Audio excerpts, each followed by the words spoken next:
U.S. President Donald Trump warned North Korea should not make any more threats or they will be met with fire and fury. But North Korea has made more threats. The state news agency distributed this video of a mass protest in Pyongyang against the latest round of UN sanctions on North Korean exports. And in a statement, the commander of the North Korean Military Strategic Force called Donald Trump's fire and fury comments nonsense. He said the president failed to grasp the grave situation and that sound dialogue is not possible with such a guy bereft of reason, and only absolute force can work on him.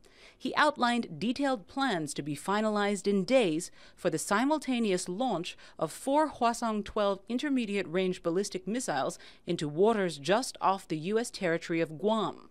Any type of attack would not be successful, and yet at the same time, an attack on the Marianas, an attack on Guam, would be considered an attack on the United States and would be met with overwhelming force.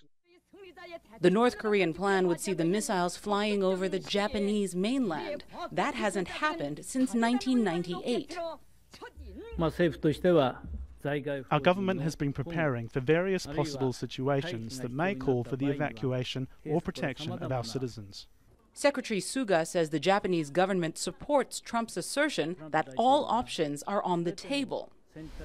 If North Korea were to carry out its plan, the options for a U.S. response would range from allowing the missile launches to go ahead to attempting to intercept them using the THAAD missile defense system on Guam, or even a preemptive strike against the launch sites in North Korea. Analysts say that last option would likely prompt the North Koreans to respond with artillery attacks against this city, Seoul, home to 10 million people.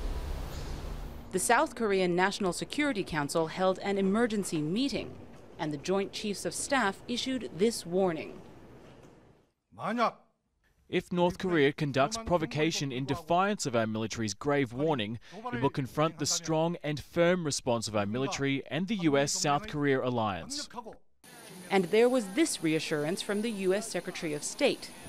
I think Americans should sleep well at night. I have no concerns about this particular rhetoric of the last few days.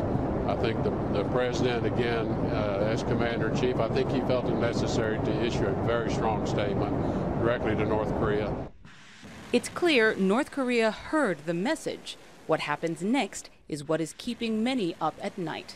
Kathy Novak, Al Jazeera, Seoul.